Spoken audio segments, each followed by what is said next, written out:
আসসালামু আলাইকুম। Quantum academic and admission প্ল্যাটফর্মের পক্ষ থেকে আমি মোহাম্মদ ইমরান স্যার তোমাদের সকলের সামনে উপস্থিত হয়েছি সুপার স্পেশাল এইচএসসি ইং পদার্থবিজ্ঞান দ্বিতীয় পত্রের তড়িৎ প্রবাহের চৌম্বকক্রিয়া ও চৌম্বকত্ব এই অধ্যায়ের সুপার স্পেশাল 11 নম্বর লেকচার নিয়ে। আজকে আমাদের 11 নম্বর লেকচারে আমরা নতুন টপিক নিয়ে আলোচনা করবো। আর এই টপিকটা আমাদের খুবই গুরুত্বপূর্ণ, কারণ পরীক্ষা এই টপিক থেকে অনেক প্রশ্ন আসছে, অনেক অনেক সৃজনশীল প্রশ্ন হয়েছে। তো এটা ফুল সিলেবাসের একটা স্পেশাল নতুন অধ্যায়। এখন আমরা দেখতে পাচ্ছি আমাদের সামনে যে টপিকটা লেখা আছে এটা হচ্ছে 4 নম্বর টপিক। আমরা 3টা টপিক পড়ে ফেলছি। এখন 4 নম্বর টপিকের নামটা একটু আমরা দেখি কি বলা হচ্ছে এখানে। টপিকের নামটা হচ্ছে যে চৌম্বক ক্ষেত্রে কোনো ক্ষুদ্র লুপের উপর টর্ক। টপিকের নামটা খেয়াল রাখো যে চৌম্বক ক্ষেত্রে কোনো ক্ষুদ্র লুপের উপর টর্ক নির্ণয়। এখন আমাদের এখানে চুম্বক ক্ষেত্র দেখতে হবে এবং দেখতে হবে লুপ। লুপটা কোথায় আছে? লুপ মানে ফাঁস, বৃত্তের মতো আর কি, বা বৃত্তের মতো বলতে গেলে আবদ্ধ অংশ। এর মধ্যে আবার টর্ক। টর্কে আমরা আবার কিন্তু যে টাও প্রতীক দিয়ে প্রকাশ করে থাকি। টাও এটা দেখতে এরকম বাঁকানো, এই যে উল্টা করে আর কি, টাও এই প্রতীকটা। তো এখন কথা হচ্ছে এই পুরো বিষয়টাকে আমাদের চিত্রের মাধ্যমে বুঝতে হবে, তাহলে মোটামুটি আমরা ইজিলি এইখান থেকে যে কোনো প্রশ্ন সলভ করতে পারবো সৃজনশীলের জন্য। তো এখন কথা হচ্ছে এই যে আমাদের পুরো যে স্ট্রাকচার দেখতে পাচ্ছি, এখান থেকে আমরা মূলত আলোচনা শুরু করি। খেয়াল করো, এখানে দেখা যাচ্ছে একটা বড় একটা চুম্বকের মতো। আমি চুম্বকটা আঁকছি, এটা ইউর মতো একটা চুম্বক। জাস্ট খেয়াল করো, এখানে দেখতে পাচ্ছ তোমরা যে এখানে একটা ইউর মতো শেপ দেখা যাচ্ছে।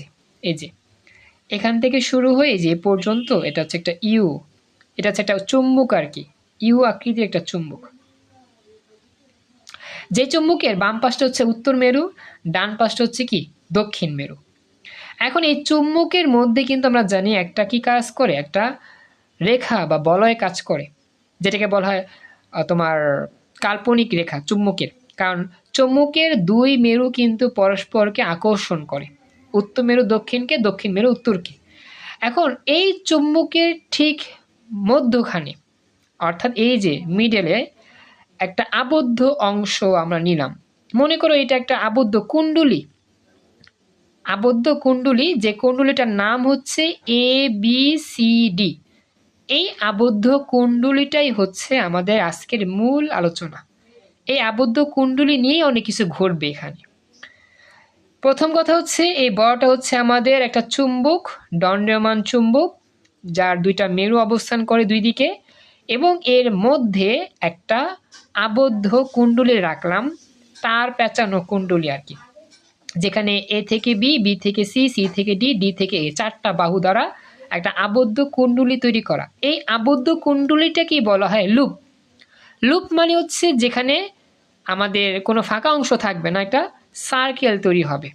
এটা আসলে আমাদের ওই আইসিটির মধ্যে প্রোগ্রামের মধ্যে একটা আছে loop programming, loop C program, সেখানে ওই বিষয়গুলো কাজ করে আর কি। একটা আবদ্ধ অংশ জুড়ে কাজ করবে, একটা আবদ্ধ অংশ জুড়ে এখানে আমাদের চুম্বক ক্ষেত্রে যে ডিরেকশনটা আছে তড়িৎ প্রবাহে সেটা কাজ করবে আর কি। এটা হচ্ছে বিষয়। এখন আমাকে জানাও যতটুকু তোমরা জানতে পারলা বা শুনতে পারলা, বুঝতে পারলা কিনা, আমাকে একটু বইলো। মারুফ, সোহান, একটু আমাকে জানাইও, রেসপন্স করো এতটুকু বুঝছো কিনা। আচ্ছা, এখন কথা হচ্ছে যে আমাদের এই যে ABCD যে 4টা অংশ, 4টা বিন্দু দিয়ে যে বাহু আছে, এর মাঝখানে ঠিক মধ্যখানে এই যে dot dot dot dot dot dot, এটার পরিচয় তোমাকে জানতে হবে। এটা আমি নাম দিয়েছি PQ অক্ষরেখা। আমরা যারা জড়তার ভ্রামক পড়ছিলাম পদার্থবিজ্ঞান ফার্স্ট পেপারের মধ্যে 4 নম্বর অধ্যায়ে ছিল মেবি, বা পঞ্চম অধ্যায় 4 নম্বর অধ্যায়ে ছিল জড়তার ভ্রামক চক্রবর্তীর ব্যাসার্ধ, সেটা আর কি। সেক্ষেত্রে ঘূর্ণন অক্ষ থাকতো, যে অক্ষকে কেন্দ্র করে একটা জিনিস ঘুরতো চারপাশে, সেটা আর কি ঘূর্ণন অক্ষ। তো মনে করো এই যে আবদ্ধ অংশটা আছে না ABCD, এই আবদ্ধ অংশের ঠিক মাঝ বরাবর একটা কাল্পনিক ঘূর্ণন অক্ষ তুমি চিন্তা করতেছো, কাল্পনিক ঘূর্ণন অক্ষ, যেটা PQ দিয়ে প্রকাশ করেছি, এই যে ঘূর্ণন অক্ষ। এটা গেল। এখন আমাদের এই ঘূর্ণন অক্ষের সাপেক্ষে এই যেই আবদ্ধ অংশটা আছে ঘুরবে, এরকমভাবে ঘুরবে। কেন ঘুরবে? কারণ চুম্বকের উত্তর মেরু দক্ষিণ মেরু এগুলো কি করে পরস্পর আকর্ষণ করে, যার ফলে একটা বল তৈরি হয়, বল, মোমেন্টাম। মোমেন্টাম বলতে একটা হচ্ছে কি তোমার হচ্ছে এই আকর্ষণের ফলে একটা দুই দিকে আকর্ষণের ফলে লব্ধি কাজ করে। লব্ধি কাজ করার ফলে এই যে ইয়াটা থাকে মাঝখানে আবদ্ধ যে কুণ্ডলীটা ঘুরতে থাকে অনবরত, যে মোটর যেমন ঘুরে না, মোটর যেমন ফ্যানের মধ্যে মোটর যেমন ঘুরে ওরকমভাবে ঘুরতে থাকে, আর মাঝখানে এই অক্ষ বরাবর কাজ করে ঘুরতে থাকে, মোমেন্টাম বলে এটাকে, ঘূর্ণন বিষয় করে আর কি। এখন কথা হচ্ছে এখান থেকে আমাদের বেশি স্পেশাল অনেক কিছু শিখতে হবে, জানতে হবে। সেই বিষয়টা কি? সেটা হচ্ছে যে এই যে আমাদের চারটা যে অংশ আছে, চারটা বাহু A B, B C, C D আর ডি এ, এই চারটা বাহু ডিরেকশনটা খেয়াল করতে হবে, সবগুলো কিন্তু একই দিকে ঘুরতেছে, এটা খুব ইম্পর্টেন্ট। এখানে এ বি এর অপোজিট হচ্ছে তোমার সিডি, আর হচ্ছে বি সি এর অপোজিট হচ্ছে কি ডি এ, ডিরেকশন অনুযায়ী। এখন আরেকটা বিষয় খেয়াল করো, সেটা হচ্ছে গিয়ে এই যে পুরো যেই আবদ্ধ অংশটা আছে, এই আবদ্ধ অংশটার মধ্যে আমি এই দিকে একটা পয়েন্ট করছি আর কি, এই যে, অর্থাৎ এই পুরো যেই আবদ্ধ যে কুণ্ডলীটা আছে, এই আবদ্ধ কুণ্ডলীর এই পুরো এই অংশটা, মানে যে এই পুরো অংশটাকে বলতেছি এটার দৈর্ঘ্য। যেমন এই কলম, কলমের দৈর্ঘ্য আছে যেমন প্রস্থ আছে না, এরকম আর কি। মনে করে আবদ্ধ কুণ্ডলীর এই এ থেকে বি, এ থেকে ডি যে অংশ এটাই হচ্ছে তোমার দৈর্ঘ্য, বা বি থেকে সি যে অংশ এটা হচ্ছে কি দৈর্ঘ্য। তো এই দৈর্ঘ্যকে আমরা মোটামুটি এ দিয়ে প্রকাশ করে থাকি। দৈর্ঘ্যকে আমরা জানি বড় অক্ষর এল দিয়ে প্রকাশ করে, আমি এখানে এ দিয়ে প্রকাশ করছি, একটা দিয়ে প্রকাশ করলেই হয়। এবার একটু আপনাকে জানাও সোহান মারু, বুঝছো? আশা করি বুঝতে পারছেন, এটা শেষ। এখন কথা হচ্ছে তাহলে এই যে স্যার এই যে এই এ থেকে বি পর্যন্ত যেটা কি প্রকাশ করলেন ছোট অক্ষর বি, এটা হচ্ছে প্রস্থ। অর্থাৎ আবদ্ধ কুণ্ডলীর দৈর্ঘ্য হচ্ছে এ, প্রস্থ হচ্ছে কি বি। পরীক্ষার মধ্যে এগুলো দেওয়া থাকবে যে একটা আবদ্ধ কুণ্ডলী আছে বা একটা কুণ্ডলী আছে, যে কুণ্ডলীর দৈর্ঘ্য এত মিটার, এত সেন্টিমিটার, প্রস্থ এত মিটার, এত সেন্টিমিটার, সেক্ষেত্রে কাজ করতে হবে আর কি বিষয়গুলো। এটা গেল। এরপর একটু সামনে যাই। এরপরে আমাদের এখানে চিন্তা করতে হবে যে আমি তোমাদেরকে দেখাচ্ছি যে এখানে লেখা 0 ডিগ্রি, আবার অপোজিটে লেখা 0 ডিগ্রি, এখানে লেখা 90 ডিগ্রি, অপোজিটে 90 ডিগ্রি। এটা মানে জুম করলে হয়তো বা লেখাগুলো একটু ক্লিয়ার বোঝা যাবে, হয়তো বা এখন অস্পষ্ট লাগতেছে, আমি দেখাচ্ছি, জুম করি। আচ্ছা যাই হোক, তাহলে দেখো এখন কথা হচ্ছে এই হচ্ছে বিষয়টা। তো এখানে 0 লিখছি কেন, আবার এখানে 0 কেন, আবার এখানে 90, এখানে 90, এটা কেন হইলো? এখন তোমাকে এটা বোঝানোর জন্য মাঝখান দিয়ে কিছু রেখা গিয়েছে, সেগুলো খেয়াল করতে হবে। যেমন দেখো এখানে একটা রেখা গিয়েছে, এখানে একটা রেখা গিয়েছে, এখানে একটা রেখা, এখানে একটা রেখা, এরকম কতগুলো রেখা গিয়েছে এই আবদ্ধ কুণ্ডলীর মাঝামাঝি দিয়ে বা মাঝখান দিয়ে। এই রেখাগুলোই হচ্ছে স্পেশাল জিনিস, এগুলোকে বলা হয় চৌম্বক ক্ষেত্র। চৌম্বক ক্ষেত্র মানে কি, এই চৌম্বকের যে দুই মেরু আছে না, সেই দুই মেরুর আকর্ষণের ফলাফল চৌম্বক ক্ষেত্র যেটাকে বলি। তো এই চৌম্বক ক্ষেত্রগুলো সবসময় যে কোনো অঙ্কের মধ্যে দেখবা বাম থেকে ডান দিকে, বাম থেকে ডান দিকে এক্স অক্ষের মতো দেখতে। কি বললাম? চৌম্বক ক্ষেত্রে যে রেখাগুলো পাওয়া যাবে সেগুলো কি বাম থেকে ডান দিকে, বাম থেকে ডান দিকে হবে, এটা কি এক্স অক্ষের মতো দেখতে দেখা যাবে। মন থাকবে সবার? বাম থেকে ডানে এক্স অক্ষ বরাবর চৌম্বক ক্ষেত্র থাকবে। আচ্ছা, এখন কথা হচ্ছে পরবর্তী অংশটা খেয়াল রাখো, এটা এরকম, এই যে আমাদের এক্স অক্ষ বরাবর যে চৌম্বক ক্ষেত্র, সেই চৌম্বক ক্ষেত্রের দিকের সাথে কোনটা মেজার করতে হয়। এখন এ বি বাহু আর ডিসি বাহুর যে বিষয়টা সেটা খেয়াল করো। এ বি বাহু আর ডিসি বাহুর সাথে চৌম্বক ক্ষেত্রের মধ্যবর্তী কোণ কত ডিগ্রি? এ বিটাও কিন্তু এক্স অক্ষের মতো দেখতে, সিডিও কিন্তু এক্স অক্ষর মতো দেখতে, আর এই যে আমাদের যে চৌম্বক ক্ষেত্র সেটাও এক্স অক্ষের মতো দেখতে। তো দেখো চৌম্বক ক্ষেত্র এক্স অক্ষের মতো, এবি বাহু অথবা সিডি বাহু এক্স অক্ষের মতো। তো এই দুই বাহুগুলো কিন্তু দেখতে একই রকম বা একই দিকে বোঝাচ্ছে। বিষয়টা খেয়াল করো, যদিও এটার ডিরেকশন বিপরীত দিকে সেটা ভিন্ন কথা, জাস্ট মনে রাখো যে এই এবি আর সিডি হচ্ছে কি এক্স অক্ষের মতো, আর চৌম্বক যেই ক্ষেত্রটা সেটাও এক্স অক্ষের মতো। যেহেতু মিলে গেছে, দুইটাই একই রকম দেখতে, এই জন্য এদের মধ্যবর্তী কোণ হচ্ছে 0 ডিগ্রি। এই জন্য এবি বাহুর এখানে লিখছি 0 ডিগ্রি, সিডি বাহুর এখানে লিখছি 0 ডিগ্রি, অর্থাৎ এবি বাহু আর সিডি বাহু চৌম্বক ক্ষেত্রে সবসময় 0 ডিগ্রি অ্যাঙ্গেলে অবস্থান করে, 0 ডিগ্রি অ্যাঙ্গেলে অবস্থান করে। মারুফ, সোহান, এখন আমাকে জানাও ব্যাপারটা বুঝলা কিনা পুরোপুরি। এখন এই যে বি, সি আর এডি এগুলো কিন্তু আমাদের এই চৌম্বক ক্ষেত্রে লম্বালম্বি অবস্থান করে। লম্বালম্বি মানে কি 90 ডিগ্রি কোণে অবস্থান করে। এই বিষয়গুলো খেয়াল রাখতে হবে। আমাদের এইখানে বের করতে হবে টর্ক। সবসময় খেয়াল রাখবা আমাদের চৌম্বক ক্ষেত্রে এর সাথে যারা লম্বভাবে অবস্থান করে শুধুমাত্র তাদেরই টর্ক বের করা যায় বা তাদেরই টর্ক থাকে, আর যারা সমান্তরালে থাকে তাদের টর্ক হয় না, তাদের টর্ক 0। পরীক্ষা এমসিকিউর জন্য ইম্পর্টেন্ট যে চৌম্বক ক্ষেত্রের সাথে যারা সমকোণে অবস্থান করে তাদের টর্কের মান আছে নাকি নাই, আর যারা সমান্তরালে থাকে তাদের কি টর্ক আছে নাকি না, এটা ইম্পর্টেন্ট, খেয়াল রাখবে। এটা গেল, এই হচ্ছে ওভারঅল বিষয়টা। আমরা 4টা জায়গা 4টা ডিগ্রি দেখতে পাইলাম। আমাদের পরীক্ষাতে যখন বের করতে বলে টর্ক, সেটা অবশ্যই লম্ব যেই রেখাটা সেই লম্ব রেখার সাপেক্ষে বের করতে বলে। তো এই হচ্ছে মোটামুটি আমাদের চিত্রে আলোচনা। এখানে আর তেমন কোনো চিত্রে আলোচনা নাই। আমরা দৈর্ঘ্য পড়ছি, প্রস্থ পড়ছি, ঘূর্ণন অক্ষ পড়ছি, তারপর হচ্ছে সমান্তরাল হচ্ছে 90 ডিগ্রি কোণ কোণ এটা পড়ছি, আর চৌম্বক ক্ষেত্র পড়ছি। সার্বিকভাবে এগুলো পড়ার পর দেন আমরা এখন স্পেশাল সূত্র নিয়ে আলোচনা করব, যে সূত্রগুলো থেকে পরীক্ষায় প্রশ্ন সলভ করতে হবে। এটা হচ্ছে আমাদের চিত্রের ব্যাখ্যা। এটা হচ্ছে চিত্র, চৌম্বক আর হচ্ছে কি লুপ, আর এর মধ্যে যা যা আছে হাবি জাবি ডিসি। এখন বলো এর মধ্যে কোনো প্রশ্ন আছে কিনা? না স্যার। আচ্ছা, এখন আমাদের সূত্র, প্রথম সূত্র মনে রাখবা 2 রকম সূত্র এখানে কাজ করে। টর্ক বের করবো, টর্ককে টাও দিয়ে প্রকাশ করা হয়। তো আমাদের 1 নম্বর সূত্র হচ্ছে যে সবসময় খেয়াল রাখবা লম্ব যেটা হবে, লম্ব রেখা বা 90 ডিগ্রি কোণে কাজ করবে যে রেখাগুলো চৌম্বক ক্ষেত্রে, সেখানেই টর্ক বের হবে। তো এক্ষেত্রে বিসি বাহু আর কি ডিএ বাহু, আর কি ডিরেকশন অনুযায়ী বললাম, বিসি বাহু আর ডিএ বাহুর জন্যই পিকিউ ঘূর্ণন অক্ষের সাপেক্ষে টর্ক নির্ণয় করতে হবে। আর এটা সূত্র হবে খুবই ইজি, সেটা হচ্ছে গিয়ে torque tau equal to NIAB। আমি আবার বলতেছি, সূত্র হচ্ছে torque tau equal to NIAB। শুধুমাত্র মনে রাখবা বিষয়টা হচ্ছে এরকম যে টাউ ইকুয়াল টু NIAB। এখানে এন এর পরিচয়, আয়ের পরিচয় এগুলো পরে দেখাবো। আরেকটা বিষয় খেয়াল করবো, হ্যাঁ কি বললাম,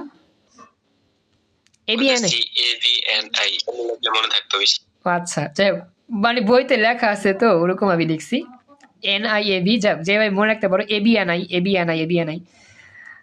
আচ্ছা এটা গেল, আমরা মেন বইতে যেটা লেখা ছিল ওটা আর কি, তারা ওরা করে লোড করছি তো পরে খেয়াল ছিল না। এটা গেল। এখন কথা হচ্ছে পরবর্তী সূত্রটা কখন কাজ করবে, এটা তো বুঝলাম, মানে ম্যাক্সিমাম সূত্র দেখা এখানে কাজ করে। আরেকটা সূত্র কাজ করবে, সেম সূত্র, যা সেখানে হবে তোমার সাইন থিটা। এখন এই সূত্রটা কখন কাজ করবে, কোন অবস্থায় এটা কাজ করে সেটা মনে রাখবা।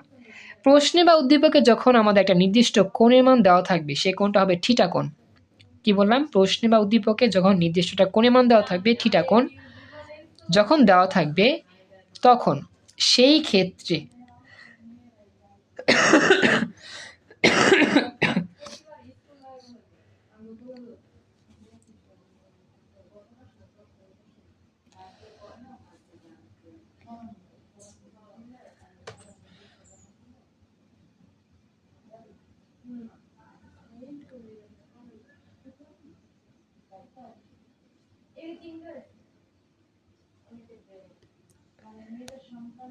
আসলে হঠাৎ করে আমার একটু কাশি আসছিল তো এই জন্য আমি অফ করছিলাম। হ্যাঁ আমি আসি, মানে হঠাৎ করে একটু কাশি আসছিল তো এই জন্য আমি অফ করছিলাম।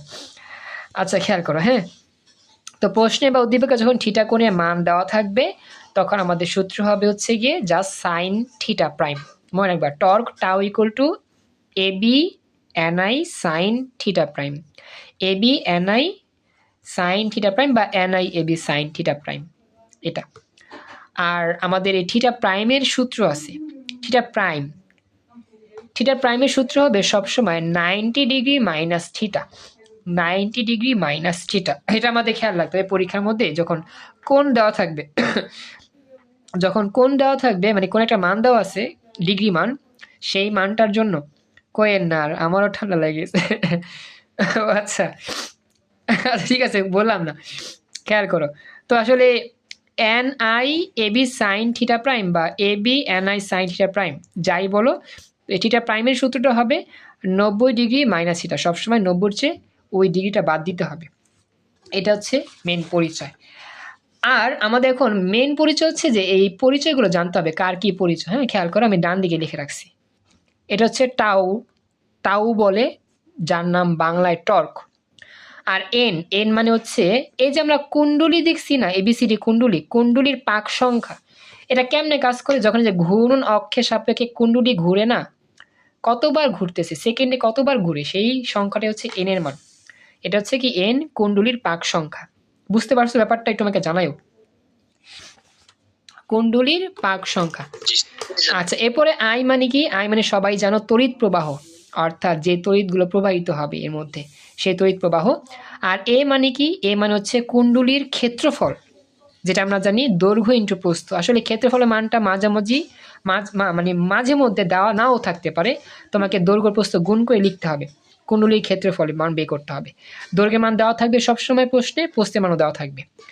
আর বি হচ্ছে চুম্বক ক্ষেত্র, যেটা আমরা জানি এই মানটা দেওয়া থাকবে সবসময়।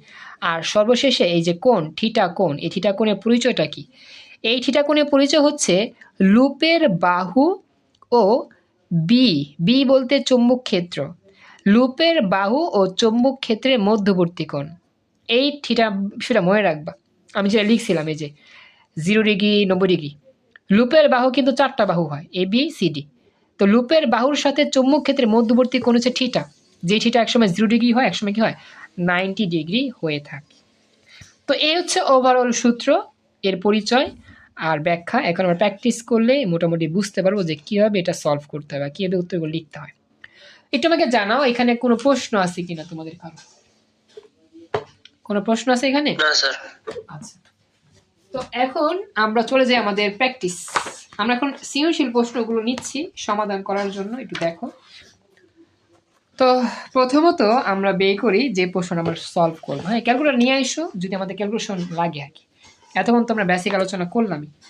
তো এখন প্রথম প্রশ্নের দিকে আমরা যাই। এটা আমাদের যশোর বোর্ড 19 সালে আসা প্রশ্ন, যেহেতু এটা ফুল সিলেবাসের প্রশ্ন, শর্ট সিলেবাসে তো এটা আসে নাই, 19 পর্যন্তই আছে এখানে। ভালো করে প্রশ্নের দিকে একটু তাকাও, কি বলছে প্রশ্নটার দিকে খেয়াল করো, আশা করি বুঝতে সহজ হবে। তো এখানে বলতেছে যে চিত্র 1-এ এখানে চুম্বক ক্ষেত্র লেখা আছে, যেটাকে আমাদের বি দিয়ে প্রকাশ করা হয়, মান দেওয়া আছে 5 × 10⁻³ টেসলা। চিত্র 1, আর এখানে এ বি সি ডি একটা কুণ্ডলী লেখা আছে। উভয় চিত্রে এ বি সি ডি আয়তাকার কুণ্ডলীর দৈর্ঘ্য হচ্ছে 15 সেন্টিমিটার, প্রস্থ হচ্ছে 10 সেন্টিমিটার, আর কুণ্ডলীর পাক সংখ্যা হচ্ছে 500 দেওয়া আছে এগুলা। তো চিত্র 1 হচ্ছে এরকম, চিত্র 2 হচ্ছে এরকম। চিত্র 2 এর মধ্যে কিন্তু যে কুণ্ডলীটা না একটু বাঁকা হয়ে গেছে, তেরা হয়ে গেছে, যেখানে একটা কোণ দেখা যাচ্ছে 60 ডিগ্রি, আর বাকি সব ঠিক আছে। চিত্র 1 আর চিত্র 2 প্রায় সেম, জাস্ট চিত্র 2 এর মধ্যে এই আবদ্ধ কুণ্ডলীটা বাঁকা হয়ে গেছে আর কি। এই হচ্ছে চিত্র 2টার ব্যাখ্যা। দেখো বুঝতে পারছো কিনা সোহান, মারুফ, বুঝতে পেরেছো? ওকে, আজকের ক্লাসটা খুব গুরুত্বপূর্ণ। বাকি পোলাপান এখন আসতে পারে নাই, দুঃখজনক, হয়তো তাদের নেট সমস্যা বা অন্য কোনো প্রবলেম হইতে পারে, যা কোনো ওরা উপস্থিত থাকতে পারেনি। সমস্যা নেই, ক্লাস তো রেকর্ড চলতেছে। আর তোমাদের যে কদিন আছে টেস্ট এক্সাম তো জানুয়ারি মাসেই শুরু হবে, যে কদিন আছে সে কদিন পড়াচ্ছি, একটু কষ্ট করে পড়ো, আর প্রবলেমগুলো থাকলে আমাকে দিও, আমি হেল্প করবো। আর ক্লাস শেষে আমি দেখবো সোহান খাওয়া দাওয়া শেষ করে দিন আমি বসবো না সলভ করতে ইনশাল্লাহ। এখন এটা গেল, এখন গণংটা আমরা দেখি।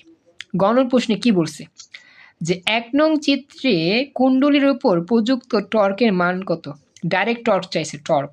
1 নং চিত্রে যে কুণ্ডলীটা আমাদের অবস্থান করতেছে বর্তমানে, সেই কুণ্ডলীর উপর টর্কের মান কত, টর্ক এর মান কত, টাউ এর মান কত। এখন দেখো এখানে কিন্তু কোনো কোণের মান দেওয়া নাই, থিটা অ্যাঙ্গেল দেওয়া নাই। এখানে লেখা আছে আই এর মান 5 এম্পিয়ার, তড়িৎ প্রবাহের মান আর কি 5 এম্পিয়ার। তো এখানে যেহেতু আমাদের কোনো থিটা অ্যাঙ্গেল দেওয়া নাই, এখানে কোণ নিয়ে কোনো ঝামেলা টামেলা করা লাগবে না। তুমি চাইলে ডাইরেক্ট সূত্র লিখে দিতে পারো, বা তুমি যেটা করতে পারো, তুমি চাইলে এইটা দিয়ে লিখতে পারো, অথবা তুমি চাইলে এটা দিয়েও লিখতে পারো। তবে এখানে যেহেতু আমাদের কোণের মানটা দেওয়া নাই, তো সেক্ষেত্রে তুমি উপরটা ইউজ করলেও হয়। আর এখানে আমাদের একটা বিষয় খেয়াল রাখবা, টর্ক যে বের করব সেই টর্কটাকে আমরা এবি আর ডিসি সাপেক্ষে বের করব নাকি বিসি আর এডি সাপেক্ষে বের করব বলো তো? পড়াইছিলাম বেসিকে, বলছিলাম কোন বাহুর সাপেক্ষে টর্ক পাওয়া যায়, সমান্তরাল নাকি লম্ব? সমান্তরাল। না, সমান্তরাল তো পাওয়া যায় না। সমান্তরাল বাহুতে টর্ক হয় 0, লম্ব বাহুতে টর্ক পাওয়া যায়। আমি তোমাদের ওই যে ক্লাসে বলছিলাম, হয়তো তোমরা ভুলে গেছো, ওই যে হ্যাঁ 90 ডিগ্রিতে পাওয়া যায়। সমান্তরালে টর্ক হয় 0, 90 ডিগ্রিতে টর্ক পাওয়া যায়। বুঝছো মারুফ, মনে পড়তেছে? জি স্যার। ওকে ওকে জি স্যার। ওকে, এটা খেয়াল রাখবা। তো এটা উল্লেখ করলে ভালো, যে বলতে পারো যে 90 ডিগ্রি কোণে টর্ক বের করতেছি, আর যদি উল্লেখ না করো সমস্যা নেই, তারা বুঝে নিবে। 1 নং চিত্রের ক্ষেত্রে চৌম্বক ক্ষেত্র বি এর মান দেওয়া আছে টেসলা, তড়িৎ প্রবাহ হচ্ছে 5 এম্পিয়ার এবং হচ্ছে ক্ষেত্রফলের মানটা এই তো, ক্ষেত্রফলের মানটা কিন্তু দেওয়া নাই, আমরা বের করতেছি। তো যে কাজটা করবা, দৈর্ঘ্য 15 সেন্টিমিটার, প্রস্থ 10 সেন্টিমিটার, গুণ করে দাও, ক্ষেত্রফল হবে কি 150 বর্গ সেমি, কিন্তু বর্গ মিটার নিতে হবে। ভাগ করবা 2 বার 100 দিয়ে, 2 বার 100 দিয়ে ভাগ করা যেই কথা, 10^4 দিয়ে গুণ করা একই কথা, এটা বর্গ মিটার হয়ে গেল। দেখো ব্যাপারটা বুঝছো কিনা, ক্ষেত্রফলের মানটা কিন্তু দেওয়া ছিল না, আমাদের কাহিনী করে বের করতে হইল। বুঝতে পারছো তো? এটা কিন্তু 2 বার 100 দিয়ে ভাগ করলে হয়ে যাবে, এটা শেষ। এরপর হচ্ছে কি পাক সংখ্যা এর মান কত, 500 দেওয়া আছে। আর কোণের মান লিখছে আর কি 90 ডিগ্রি, কারণ আমরা জানি যে সমকোণে যেটা থাকে তার সাপেক্ষে টর্ক বের হয়। আর টর্কটাও কত বের করব, তো আমরা জানি লিখবো, আমরা জানি tau equal to NIAB sine theta, যেহেতু আমাদের থিটা লিখছি। আর আমরা জানি সাইন 90 ডিগ্রি মান 1, লিখলো কি না লিখলে কি, মান টান বসা দাও। তো এর মান 500, আয়ের মান হচ্ছে 5, তারপর হচ্ছে গিয়ে AB এর মান, তারপর হচ্ছে বি এর মান, কোণের মান বসা দিলাম। ক্যালকুলেশন করলে মান আসবে যা তাই উত্তর, 0.1875 নিউটন মিটার। আমাদের টর্কের একক হচ্ছে নিউটন মিটার, নিউটন মিটার। ব্যাস হয়ে গেল, এটা হচ্ছে আমার টর্ক। সোহান, মারুফ, দেখো বুঝছো কিনা, বুঝতে পেরেছো কি? আচ্ছা, এটা আমার গেল। তাহলে এখন আমরা যাই গহনঙে, গহনং সলভ করি। কি বলছে গহনঙে, প্রশ্নটা দিয়ে খেয়াল করো কি বলছে। গহনঙে বলতেছে যে চিত্র 2 পাক সংখ্যার কত পরিবর্তন করলে উভয় টর্কের মান একই থাকবে। চিত্র 2-তে যে কুণ্ডলীটা আছে সেই কুণ্ডলীর পাক সংখ্যার মান কেমন পরিবর্তন করব বা কত চেঞ্জ করতে হবে। একটু এটা আমি একটু চার্জে লাগি, বর্তমানে আমার মোবাইলের চার্জটা একবারে 15% দাগ চলে আসছে, তো একটু ওয়েট। হ্যাঁ দেখো, তো এই হচ্ছে বিষয়টা, আমাদের খেয়াল করো, দেখা যাচ্ছে মেবি। তো এখন কথা হচ্ছে যে আমাদের 2 নং চিত্র কিন্তু একটু অ্যাঙ্গেলে বাঁকানো, 1 নং চিত্র কিন্তু সোজা মোটামুটি। এখন বলছে 2 নং চিত্রের বাঁকানোর জন্য, বাঁকা অ্যাঙ্গেলের জন্য টর্কের মান সমান রাখার ক্ষেত্রে কুণ্ডলীর পাক সংখ্যা কেমন পরিবর্তন করতে হবে। পরিবর্তন মানে বাড়াইতেও হইতে পারে, কমাইতেও হইতে পারে। আপনি ইনফিনিক্স 7, সরি না ইনফিনিক্স না, Tecno sorry, Tecno Spark 7 pro. আচ্ছা বলো, ইনফিনিক্স থাকলে কোনো সুবিধা হইতো এরকম কিছু?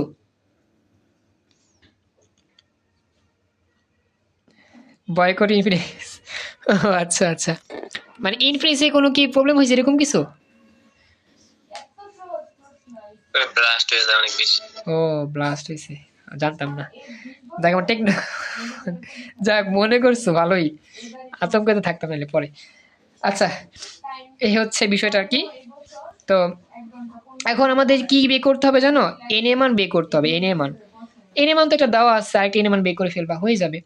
এখন বলো কোণের মান যেহেতু দেওয়া আছে, কোণের মান দেওয়া থাকলে আমরা কি বের করবো জানি বলো তো? এই যে কোণের মান দেওয়া থাকলে কোন সূত্র হবে, সূত্র কিন্তু যে এটাই হবে, টাও equal to NIN/AB sign theta prime. তবে থিটা প্রাইমটা কেমনে বের করবা, 90 মাইনাস, হ্যাঁ 30 হবে, ভেরি গুড, থ্যাংক ইউ। তো সেটা খেয়াল রাখবা। তো সেই হিসাবে আমরা যদি ক্যালকুলেশন করি, জাস্ট এন এর মানটা বের করবো, এন এর মান কি বাড়বে না কমবে দেখবো। হ্যাঁ শুরু করি। তো লিখতেছি গ হতে পাই টর্কের মান সমান রাখতে বলছে, যে টর্কের মান পাইছিলাম 0.1875 মিটার। আর উদ্দীপক অনুযায়ী দ্বিতীয় চিত্রের প্রবাহ দেওয়া আছে, তাই চৌম্বক ক্ষেত্র সেম আছে। আর ক্ষেত্রফল তো আমরা পাইছি, ওই যে থিটা প্রাইম হচ্ছে কি 30 ডিগ্রি, ক্ষেত্রফল তো আগের মতোই এত। এখন আমরা পাক সংখ্যা এন প্রাইম বের করবো, এন প্রাইম লিখবো। তা হ্যাঁ বলো। পারবো 1000 টা দেবো স্যার। 1000 হবে, very good, thank you so much. এতে ক্যালকুলেশন করছো, ক্যালকুলেশন করে উত্তরটা আমার পাওয়া গিয়েছে। ক্যালকুলেশন পারবো আশা করি। 1000 হইল। তো পাক সংখ্যার পরিবর্তন কত? 500।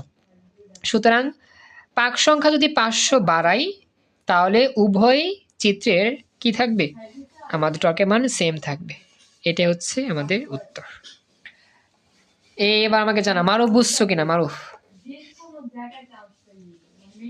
স্যার ওকে, এটা আমার গেল। একটা প্রশ্ন আমরা সলভ করলাম। পরবর্তী প্রশ্ন দেখি কিরকম। এইবার দেখো, এই প্রশ্নটা মানে দুইবার আসছে, একই প্রশ্ন দুইভাবেই আসে, দুইবার আসছে। এটা খুব একটু ইন্টারেস্টিং প্রশ্ন। এটার গহনংটা একটু খেয়াল করো কি বলছে। এটা বেশি কঠিন না, ইজি আছে, জাস্ট মনোযোগ দিলেই হবে। এখানে দিনাজপুর 19-এর প্রশ্নের মধ্যে বলতেছে এই যে আমাদের চৌম্বক ক্ষেত্র লেখা আছে, এই পি কিউ আর এস লেখা আছে, আই দেওয়া আছে। এখানে কিন্তু দুইটা বাহু, একটা পি কিউ, একটা হচ্ছে আর এস এর ডিরেকশন দেওয়া আছে। পি কিউ আর এস এর দৈর্ঘ্য দেওয়া আছে 0.1, কিউ আর আর হচ্ছে এস পি এর দৈর্ঘ্য হচ্ছে এত মিটার। পাক সংখ্যা এন এর মান দেওয়া আছে 50, প্রবাহের মান লেখা আছে 1, চৌম্বক ক্ষেত্র লেখা আছে 0.2 টেসলা। এখন বলতেছি কি গহনঙের তাকাও। গহনঙের প্রশ্নটা খুবই চ্যালেঞ্জিং প্রশ্ন। বলতেছে আয়তাকার কয়েলটি সমান সংখ্যক পাক বিশিষ্ট বৃত্তাকার কয়েলে পরিণত করা হলে টর্কের মান বাড়বে কি না? বিশ্লেষণপূর্বক মতামত দাও। টর্কের মান বাড়বে কি না বিশ্লেষণপূর্বক মতামত দাও। নাজনীন জয়েন করছো, থ্যাংক ইউ। নাজনীন কি নেট সমস্যা ছিল? অনেক দেরি করছো জয়েন করতে। নাজনীন একটু আমাকে জানাইও, তোমার কি নেট প্রবলেম ছিল কি? আমি শুনতে পাই মনে করছিলাম ক্লাস হইব না, এজন্য আর নেট অন করি নাই। আচ্ছা, আমি তো বলছিলাম ক্লাস হবে, দেরি হয়েছিল মনে হয় 5 মিনিট এরকম হইতে পারে, এই জন্য মনে করছিলাম। আচ্ছা বলি, আসলে ওই এই 5 মিনিট 10 মিনিট সর্বোচ্চ লেট হইতে পারে, আর তো লেট হয় না, আমার তো অন্য ব্যাচ ক্লাস থাকে। আচ্ছা সমস্যা না, জয়েন করছে, খুশি হলাম। আর বাকি পোলাপান তো আইতেই পারলো না, ইম্পর্টেন্ট ক্লাস ছিল আজকে, খুবই স্পেশাল নোট করছিলাম, সবাইকে চাইছিলাম নিয়ে আসতে। সমস্যা নাই, অনেকেই হয়তো বা সমস্যার কারণে জয়েন করতে পারে নাই, আদারওয়াইজ তো জয়েন করার চেষ্টা করতো। এটা গেল আমাদের। হ্যাঁ, এখন এই যে বিষয়টা আছে না, এই বিষয়টা একটু তোমরা চিন্তা করো, এটা কেমনে সম্ভব, কেমনে কি করতে হবে একটু চিন্তা করি। আয়তাকার কয়েলটির সমান সংখ্যক পাক বিশিষ্ট বৃত্তাকার কয়েলে পরিণত করা হয়েছে। আচ্ছা, বৃত্তাকার কয়েলে পরিণত করা হলে এখানে একটা বিষয় খেয়াল রাখবা যে কয়েলের যে পাক সংখ্যা, সেই পাক সংখ্যা কিন্তু এন, যেটা আমরা জানি এটা কত 50। এখন বৃত্তাকার কয়েলে পরিণত করলে কি ঘটবে, বৃত্তাকার কয়েলে পরিণত করলে কি ঘটবে সেটা আমরা দেখব। বৃত্তের যে বিষয়টা সেটা আমরা খেয়াল করে সেই হিসাবে কাজ করবো আর কি। এখন আমরা যাই, প্রথমত টর্কটাকে বের করি। প্রথম টর্কটা কত ছিল এটাকে বের করি। প্রথম টর্ক বের করার নিয়মটা কি? ওই যে যা ছিল I N A sine theta, যেটা আমাদের এখানে 90 ডিগ্রি অ্যাঙ্গেলে বের করতে হবে। প্রথমত আমরা টর্কের মানটা বের করি, দেন তারপরে কি করতে হবে না করতে হবে আমি পরে বুঝবো। হ্যাঁ, প্রথমত টর্কটা আমরা বের করি। দেখো, তো লিখবো যে এখানে আমাদের এই এন এর মান হচ্ছে 50, আয়ের মান এত, এর মান হচ্ছে 0.005 বর্গমিটার। আসলে এর মানটা দেওয়া আছে কি? হ্যাঁ, এর মানটা সরি দেওয়া আছে। ও আচ্ছা, এখানে তো গণকে এর মান বের করছে। যাই হোক, ক্ষেত্রফলটা এ বের করছে, ক্ষেত্রফলের মানটা তো আসলে দেওয়া ছিল না, বাহুর মান দেওয়া ছিল। দেখো তো তোমরা বুঝো কিনা, এখানে বাহুর মান দেওয়া ছিল দুইটাই, যে বাহু হচ্ছে কি যে দৈর্ঘ্য প্রস্থের মান দেওয়া আছে। দৈর্ঘ্য হচ্ছে আমাদের কত, দৈর্ঘ্য কত পি কিউ, দৈর্ঘ্য হচ্ছে 0.1 মিটার। প্রস্থ কত, প্রস্থ হচ্ছে পি এস, যেটা হচ্ছে কি 0.05। তো 0.01 0.05 যদি গুণ করি তাহলে আমাদের মেবি এইটা আসবে, এই যে যেটা 0.005 বর্গমিটার। এটা হচ্ছে আমাদের কি ক্ষেত্রফল। যদিও ক্ষেত্রফল দেওয়া ছিল না, আমাদের বের করতে হয়েছে আর কি। দেখো এতটুকু বুঝছো কিনা? ক্ষেত্রফলের মানটা বের করে তারপরে কোণের মান 90 ডিগ্রি হিসাব ধরে আবার টর্ক বের করছি 0.05 নিউটন মিটার। আমাকে জানাও মারুফ, সোহান, নাজনীন বুঝছো কিনা? আচ্ছা, এখন এখন এখন কথা হচ্ছে যে আমাদের এই টর্কটাকে কি করছে, বৃত্তাকার কয়েলে পরিণত করছে। এই যে আয়তাকার যে ইয়াটা আছে না, খেয়াল করো, আয়তাকার যে ইয়াটা আছে বক্সটা, কুণ্ডলীটাকে গোল বানাইছে। প্রথমে ছিল আয়তক্ষেত্র, পরে কি গোল করে ফেলছে। যদি গোল কইরা ফেলে, একটা আয়তাকার বস্তুকে যদি গোল কইরা ফেলে, তাহলে কি বোঝানো যায় এটাকে, বা কি বুঝাইলে এটা মিলে? একটা বিষয় তোমরা একটু বুঝো, আমি তোমাকে একটু চিত্র দেওয়া বুঝাই। হ্যাঁ, মনে করো যে এটা তো একটা বাহু, এটাও একটা বাহু, এটাও একটা বাহু, এটাও একটা বাহু, 4টা বাহু, 10 10 5 5। আচ্ছা, এই তারটা আছে না, এই তারটাকে তুমি গোল করছো, এটা ছিল কি এরকম, এটা ছিল গোল করছো। আচ্ছা, এখন যদি গোল হয়, তাহলে দেখো এই 4টা বাহুর দৈর্ঘ্য আর গোল আকার এই মানটা কি সেম হবে না? এই অংশটার মান আর এই 4টা বাহুর মান যোগ করলে আর এই অংশটার মান হিসাব করলে কি সেম হবে না? মানে কি এই ফিতাটাই, সাপোজ এটা ফিতা মনে করো, এই ফিতা যদি রাউন্ড করো তো একই ফিতা না? এই 4টা বাহুর হিসাব কিন্তু এই বৃত্তটার পরিধির হিসাব। তার মানে বলতে পারি কি যে এই দুইটা পরস্পর সমানই হবে। যদিও আয়তক্ষেত্র এটা, আর এটা বৃত্ত, আয়তক্ষেত্র সমান তো হয় না, কিন্তু এর পরিধিটা সমান হবে। এখন দেখো, তাহলে আমরা বলতে পারি না যে এই বড় আয়তক্ষেত্রের পরিধির যে মান সেটা হচ্ছে কি 2 ইন্টু দৈর্ঘ্য যোগ প্রস্থ। দৈর্ঘ্য হচ্ছে তুমি এ ধরো, প্রস্থকে বি ধরো, তো দৈর্ঘ্য যোগ প্রস্থ 2 ইন্টু এ প্লাস বি। তো 2 ইন্টু এ প্লাস বি কার সমান? বৃত্তের পরিধির সমান। বৃত্তের পরিধি কি 2 পাই আর। ব্যাপারটা বুঝছো কিনা? আয়তক্ষেত্রের পরিসীমা 2a plus B equal to বৃত্তের পরিধি। আয়তক্ষেত্রের পরিসীমা আর বৃত্তের পরিধি 2 পাই আর এর সমান।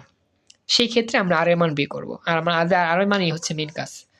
এরপর হচ্ছে বাকি কাজটা আমরা কেমনে করতে হয় দেখবো আমরা।